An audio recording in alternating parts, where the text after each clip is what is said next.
Bonjour à toutes et à tous, c'est un plaisir de vous retrouver pour une nouvelle émission de 100% Quintet. Le Quintet se disputera ce jeudi à Paris-Vincennes dans le prix de Durtal les Rairies. C'est une compétition européenne qui a réuni 16 concurrents qui vont en découdre sur les 2100 mètres de la grande piste.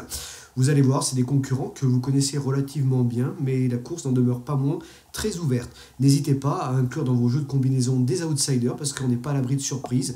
C'est vrai que dans cette compétition, je pense que la sagacité des parieurs va être soumise à rude épreuve. Sachez qu'on peut quand même décrocher quelques bases, mais rien n'est sûr à 100% comme vous le savez.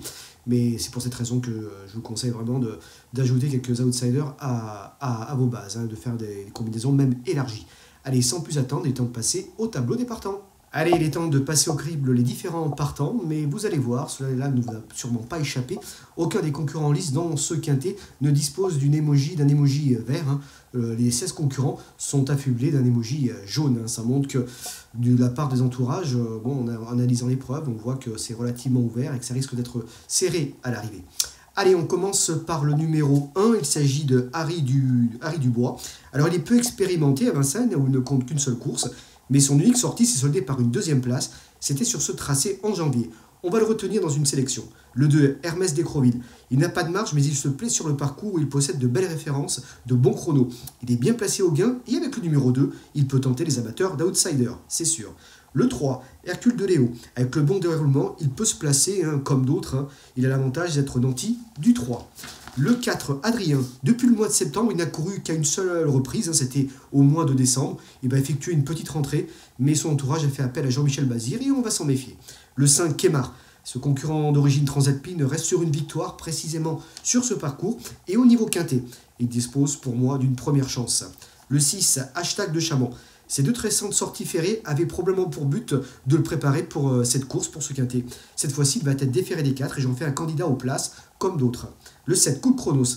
Il n'a pas été revu depuis le 30 novembre, ce qui m'embête un tout petit peu. En Suède, ce concurrent suédois, on l'a déjà vu bien faire sur sa fraîcheur. Il a gagné même sur sa fraîcheur. En valeur pure, bien sûr, il a sa chance. Le numéro 8, Star Morito. Alors il revient aux montées, mais sa tâche quand même, il revient du trop monté, mais j'estime quand même que sa tâche s'annonce compliquée.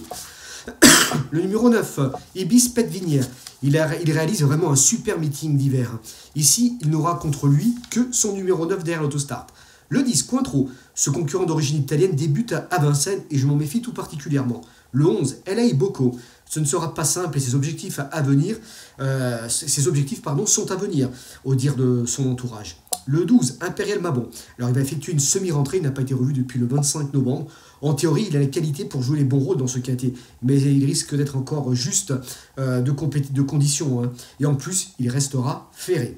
Le 13, Bocadamou. Il a des moyens, mais il demeure intermittent.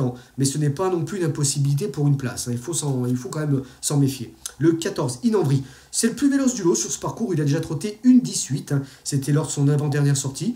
Et dernièrement, il a été que 7e d'une épreuve. J'en attendais un tout petit peu plus. Mais je pense qu'il peut effacer cet échec et se rappeler à notre bon souvenir, bien sûr. Le numéro 14, Santos de Castellas. Alors, il doit rassurer, mais ce n'est pas une impossibilité à l'issue d'un bon déroulement pour les amateurs de côte. Le 16, Instant au fort. Alors, il compte 2 succès cet hiver, c'est très très bien. Même avec son numéro 16, je le retiens très haut dans une sélection.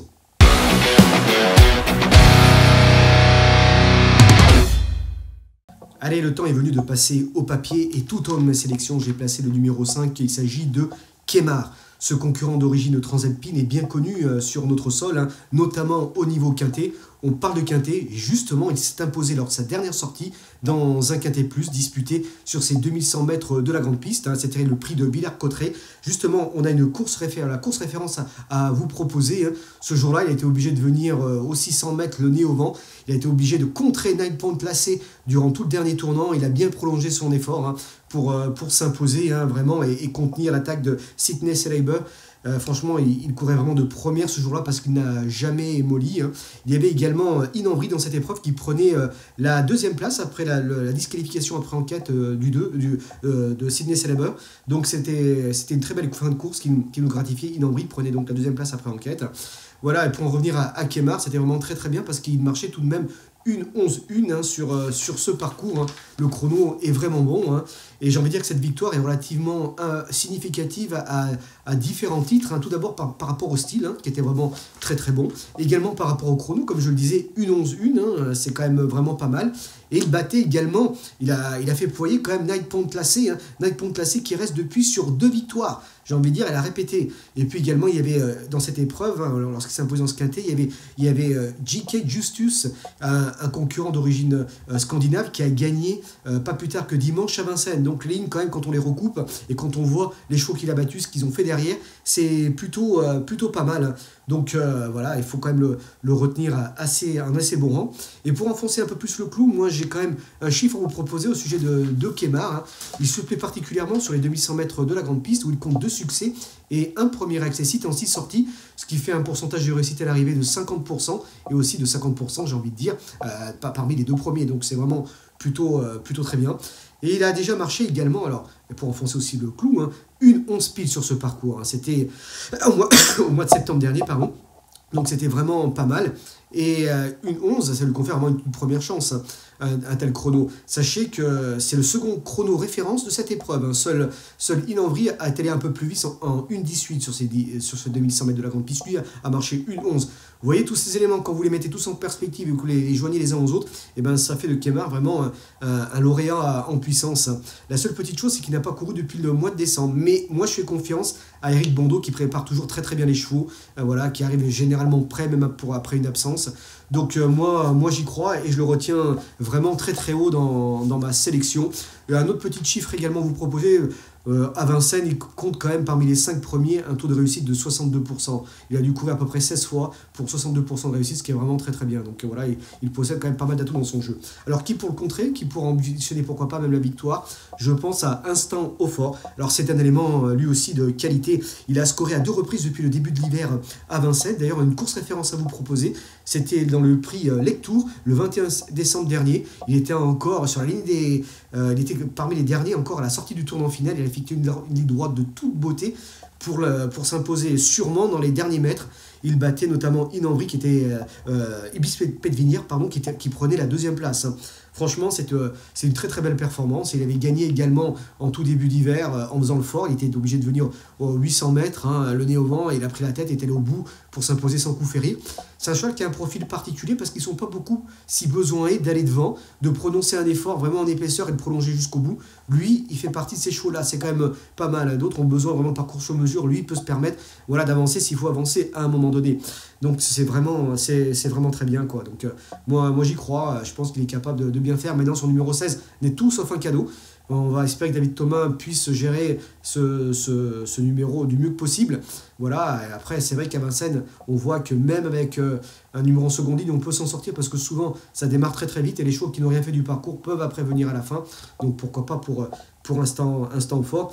Et sachez que pour moi, c'est un concurrent que j'estime encore un peu en retard de gain. Je pense qu'il n'a pas vraiment montré encore... Enfin, toutes les tonnes de ses qualités, non, mais je veux dire, je pense qu'il a encore de la marge et je pense qu'il pourrait même lutter pour la victoire. Mais j'ai envie de dire, il ne faut pas que ce numéro 16 lui pèse trop dans les jambes, c'est juste ça. Après, je pense qu'il est capable d'aller loin. Après, la seule petite réserve aussi, c'est qu'il est plus confirmé sur la longue distance, mais je ne pense pas que le fait de venir sur une courte distance va le handicaper, parce que comme je le dis, c'est un cheval dur à les forces, il faut venir à un moment, il peut faire parler la tenue. En 3e position, j'ai placé le numéro 10, il s'agit de Cointreau, c'est un concurrent d'origine transalpine, hein. Il va débuter à Vincennes. Auparavant, on l'avait gagné pour ses premières tentatives en France, à Cannes-sur-Mer en 2024, également à Marseille-Borelli. C'est un élément vraiment qui aime bien patienter avant de placer sa bonne pointe de vitesse finale. Voilà, donc là il est à numéro 10, c'est pas forcément un cadeau, mais il pourra patienter, c'est ce qui est très important. Et je pense pas que le profil de Vincennes va le déranger, même si c'est vrai que je le préfère sur les petits tracés comme en Italie, c'est plus favorable pour lui. Mais quand même, je pense qu'en patientant au maximum, il est capable de finir fort, je pense pas que ça soit un problème. Il dépend d'un entraînement qui est vraiment en forme, il s'agit de celui d'Alessandro Gocciadoro, qui n'est pas le premier venu. Il a fait appel à Benjamin Rochard pour le mener. Ça montre qu'il doit quand même avoir doit quand même avoir des ambitions au départ. Voilà, c'est son numéro 10 qui embête un peu parce qu'il peut rester bloqué. Mais si Benjamin Rochard arrive à prendre les bons dos, le décalé de la corde, je pense qu'il est capable de finir vite et pourquoi pas venir compléter le trio, voire le quintet qui sait.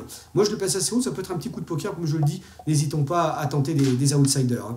En quatrième position, j'ai placé Happy Dubois. Alors Happy Dubois, c'est vraiment un cheval qui fait toutes ses courses. Franchement, c'est un sujet régulier dans l'ensemble. Il tire vraiment très très bien son épingle du jeu en province. Et dernièrement, il n'y a pas si longtemps que ça, lors de son abandon tentative, il tentait l'aventure à Vincennes. Et ce jour-là, il prenait la deuxième place sur ce parcours dans le chrono de 1:11:6.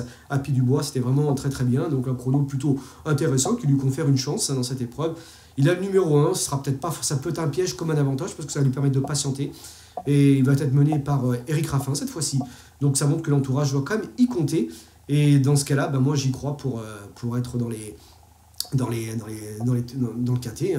C'est vrai que c'est une belle possibilité, cet Happy Dubois. Donc attention à lui. Donc voilà, première fois à Vincennes, le résultat a été à la clé. Pourquoi pas la deuxième fois? Allez, c'est le numéro 9, Ibis Petvinière, qui complète ma sélection.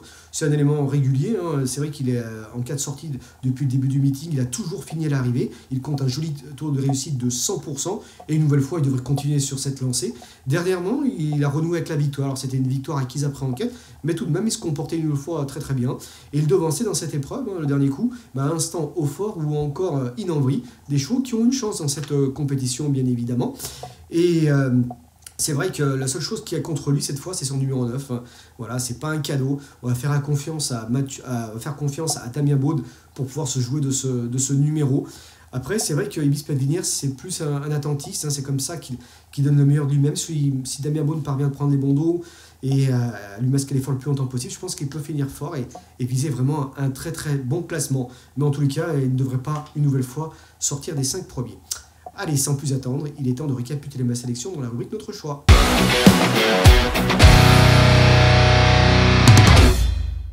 Allez, tout au long de ma sélection, j'ai placé le 5 Kemar, suivi du 16 Instant Hautfort, du 10 Cointreau, de l'As Happy Dubois et du 9 Ibis Petvinière. 3 autres chevaux pour compléter une sélection en 8, je vous propose le 7 Cool Chronos, le 13 Bocadamo et le 6 Hashtag de Chaman. Un petit cheval du jour avant de nous quitter, c'est Lord of Wind, le 709 à Vincennes. C'est vrai que sa récente sortie est vraiment trop mauvaise pour être exact. Cette fois-ci, il va être déféré des 4 pieds pour la première fois et son entourage a fait appel à Mathieu Mottier pour le monter. J'y crois beaucoup, je pense qu'il peut effacer son récent échec. Eh bien écoutez, merci de votre fidélité et je vous dis à très bientôt pour une nouvelle émission de 100% Quintet.